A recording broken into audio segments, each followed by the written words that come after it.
The tragic end for the one who wanted to assassinate the Buddha. Welcome back, everyone, to Mind Podcast. There is information suggesting that the Buddha was assassinated by one of his closest disciples. What is the truth behind this story? Let's explore it in today's video. During the Buddha's lifetime, with his superlative wisdom, dignified conduct, and boundless compassion, he transformed the lives of countless beings. Many who saw him even once or heard him preach at the monastery were inspired to renounce worldly life, embracing a monastic life of purity and detachment from family and worldly ties. From the time he started teaching to the moment he entered nirvana, the Buddha ordained many disciples. From the initial 5 companions, including Kondana, to the last disciple, Subhata, there were many who later attained enlightenment and became revered saints, such as Sariputta, Moggallana, Ananda, and Kassapa. However, among them was one disciple with a very peculiar nature, Devadatta. Despite being a follower, Devadatta spent much of his life opposing the Buddha, seeking ways to harm the teachings, and even attempting to kill him. Like Prince Siddhartha, Devadatta was born into the warrior caste, the aristocratic royal class of the time, and he was Siddhartha's cousin. After Siddhartha renounced his princely life, attained enlightenment, and became the Buddha, he returned to Kapilavastu to visit his father, King Suddhodana, and his relatives in the royal palace. During his time in the capital, he converted numerous nobles of the Shakya clan to monastic life, and Devadatta was among those who joined. However, unlike the other disciples who diligently practiced and eventually attained the level of Arhat, Devadatta pursued a different path. Devadatta's deceptive schemes and attempts to harm the Buddha. Devadatta was only focused on cultivating supernatural powers without achieving any real spiritual attainment. Gradually, his ego grew stronger, and he began to harbor the ambition of replacing the Buddha as the leader of the monastic community. He thought, "I have supernatural powers, and I'm related to the Buddha. In what way am I inferior to him? I have significant influence within the Sangha."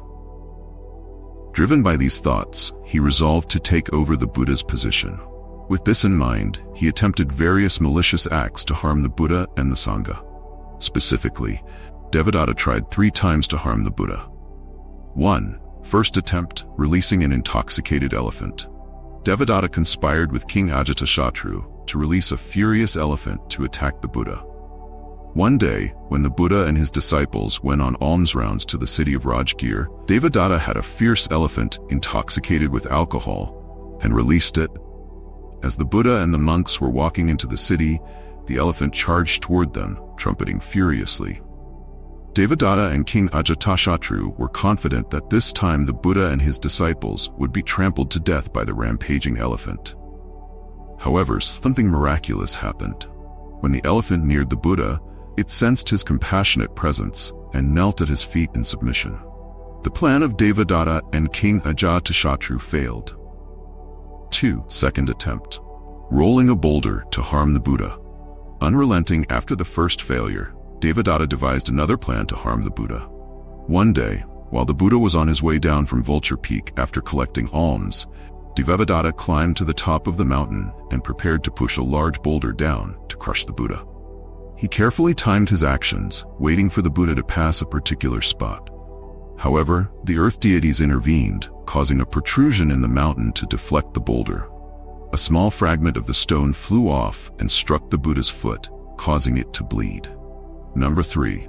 Third attempt, creating division in the Sangha with 5 propositions to challenge the Buddha. After these failed attempts, Devadatta continued his harmful actions by proposing 5 difficult rules to create a division within the Sangha in opposition to the Buddha's teachings. After many failed attempts to harm the Buddha, Devadatta decided to gain control and create divisions within the Sangha, monastic community. He noticed the Buddha's disciplinary rules for monks and lay practitioners. Lay followers were to observe 5 precepts, monks were to observe 10, and fully ordained monks, bhikkhus, were to observe 250 rules. These rules were designed to help the Sangha achieve inner peace and focus on mindfulness. However, Devadatta, in his ambition to surpass the Buddha, created 5 additional stricter rules, intending to present himself as a more virtuous leader. These rules were as follows. 1. Monks must reside in the forest and not venture outside. 2. Monks must sleep under trees and not use any other form of shelter. 3. Monks must wear patched robes made from discarded cloth found in cremation grounds, hospitals, or other discarded places. 4. Monks must rely solely on alms collected during begging rounds and should not accept invitations to meals from lay followers. 5. Monks are prohibited from eating meat or fish and should only consume vegetarian food. Devadatta imposed these rules, claiming, "Now that I have stricter rules than the Buddha, I have achieved a higher level of spiritual practice than he has. Those of you who wish to follow a higher path should come with me." Approximately 500 monks were influenced and followed Devadatta to establish a separate monastic community. However, the Buddha sent his disciples Sariputta and Moggallana to guide these monks back, and gradually, they came to realize the teachings and returned to the Buddhist Sangha. Ultimately, Devadatta was left alone. In his final days, Devadatta fell gravely ill and was filled with remorse. Realizing his mistakes, he wished to seek forgiveness from the Buddha and requested that the monks help him return to apologize and seek refuge in the Buddha's compassion. However, when he got within a few hundred meters of the Buddha, the earth opened up and swallowed him, pulling him into the depths of the ground and sending him into hell with no hope of rescue. From another perspective, we can see that the ascetic practices proposed by Devadatta aligned closely with the prevailing views of the time, which is why many members of the Sangha supported it. This was a common practice in some religions in India during that period. Even today, the influence of ascetic practices is still evident. An example of this is a Hindu devotee who claimed to have raised his arm to the sky since 1973. Though his right arm is now little more than skin and bone and cannot move, it has become a symbol for devotees of Lord Shiva. Mr. Amar Bharati, who once had a stable job, a house, a wife, and 3 children, woke up one morning in 1970 and decided to renounce everything to dedicate his life to serving Lord Shiva. He dressed simply and began wandering the streets of India, carrying only a trident. 3 years later, Amar Bharati found himself still too attached to worldly pleasures and thus decided to raise his right arm and keep it elevated, which he has done for the past 38 years. Some believe that Amar Bharati raised his arm in sorrow over the wars happening around the world, hoping to call for peace. According to Adi Central, Amar Bharati has inspired many other devotees, some of whom have raised their arms to the sky for 7 years, 13 years, and even 25 years, enduring considerable pain along the way. Hindu devotees have various ways of expressing their devotion, such as abstaining from bathing, practicing a vegetarian diet, or sleeping upright. Amar Bharati's approach is quite unique. However, from the Buddha's perspective, all forms of ascetic practice cannot bring about the liberation of all beings, nor can they help one cultivate the Bodhi mind to attain enlightenment and become a Buddha. All devotees pursuing ascetic practices emphasize that the core purpose of practice is the heart. The foundation of all spiritual practices lies in the heart. The path of asceticism shows no sign of bringing joy or support for enlightenment. There is a famous saying, "The monk's robe does not make a monk." A well-structured method or secret technique does not always create true practitioners. Only a pure heart can transform an ordinary person into a Buddha. The story of an emperor will help you understand this better. Emperor Liang Wu Di, whose real name was Xiao Yan and styled Shu Da, was a 25th generation descendant of the statesman Xiao He from the Han dynasty.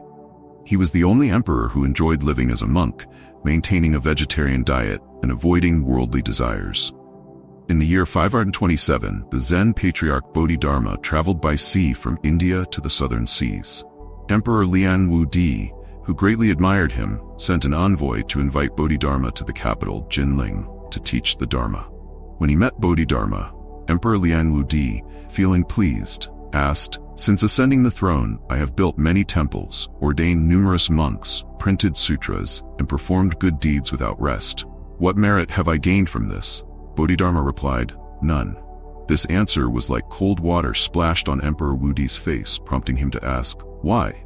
Bodhidharma replied, "Because these deeds are with leaks. While they seem to hold merit, they are not true merit." The emperor then asked, "What is true merit?" Bodhidharma answered, "It is the realization of the essence of wisdom. the formless true nature that is inherently pure and subtle. True merit cannot be sought through worldly methods. When asked, "What is the supreme noble truth?" Bodhidharma answered, "Absolutely no holiness." Surprised, the emperor asked, "Then who is speaking to me now?" Bodhidharma replied, "I don't know." Emperor Liang Wudi did not comprehend and showed dissatisfaction. Realizing that their affinity was not aligned, Bodhidharma took his leave and went north to the Shaolin Temple on Mount Song, where he meditated facing a wall to propagate his teachings. Bodhidharma taught that true merit is inherently complete within one's own nature. Merit does not increase by giving, nor decrease by withholding. Good deeds are essential actions not to be done for the sake of merit. Zen's guiding principle is to direct one's heart and become a Buddha, free from inner and outer distinctions, without self, without others, without saintliness or sin. When Bodhidharma said, "Absolutely no holiness," Emperor Liang Wudi could not grasp it and thus could not accept it. According to historical records, Emperor Liang Wudi built hundreds of temples, ordained countless monks, organized numerous charity events, offered alms, cast bells, sculpted statues, and printed sutras in uncountable numbers. He believed these actions would bring great merit. However, he was shocked when Bodhidharma answered his question with none. Why is that? Some people, misunderstanding the principles, explained that Emperor Liang Wudi did not personally carry out these tasks but only instructed others to do so, and thus had no merit. Later, someone brought this issue to the sixth patriarch Huineng, who explained it as follows. Indeed, there was no merit at all. Emperor Liang Wudi, not understanding the Truda, confused merit with blessings. Building hundreds of temples, ordaining numerous monks, organizing ceremonies, offering alms, casting bells, creating statues, and printing sutras are external acts that benefit others. These deeds are blessings, actions that bring blessings. Blessings have the power to reduce karma, eliminate retribution, bring safety from disasters, and bestow good fortune and happiness in life. They can remove obstacles on the path, but do not help us escape the cycle of birth and death. On the other hand, merit is the internal cultivation that benefits oneself through practicing as taught in the Buddha's sutras. Constantly reciting the Buddha's name, observing the precepts, practicing meditation, and developing prajna wisdom. Merit has the power to help us cross the sea of suffering, awaken from illusion, and reach the shore of enlightenment and liberation. Merit is pure and transcends the cycle of birth and death, helping individuals transform their minds from ordinary beings to bodhisattvas and Buddhas. When we do things like building temples, contributing to their construction, participating in the development of temples, or supporting the activities of temples and the Buddhist community, we help others have a foundation for cultivating the path, and give Buddhism an opportunity to expand more robustly, reaching more people with good affinities. Emperor Liang Wudi confused blessings with merit. Although these actions bring great benefits to many, providing ample blessings without personal cultivation, without training the mind, learning the sutras, observing the precepts, practicing meditation, or developing prajna wisdom, all these actions remain external deeds that benefit others, but they do not contribute to one's own enlightenment and liberation. Why is this so? Because the internal greed, anger, and ignorance not only fail to diminish but tend to increase. Ignorance and afflictions do not disappear at all. In fact, they grow denser due to the attachment to one's own accomplishments. One may think, I have done so many beneficial deeds that few others can match, leading to an inflated sense of pride and arrogance, looking down on others and exalting oneself. Contributions such as distributing sutras for others to read, while not reading them oneself, or offering support to the poor and needy without understanding the deeper meaning behind these actions, can foster a desire for substantial rewards in the heavenly realms. All of these actions generate blessings alone. For example, someone may give alms to the poor or donate money with the desire to win the lottery, succeed in business, or secure personal safety, prosperity, love, or peace. When greed becomes excessive in this way, how can there be merit? Such actions yield only limited blessings, corresponding to the amount given. Sowing a small cause yields a small result. It cannot be otherwise. We should diligently perform all good deeds and then forget about them, not clinging to them to boast of our contributions or seek blessings in return. If we let go of the desire for recognition, our pride will diminish and our ego will lighten.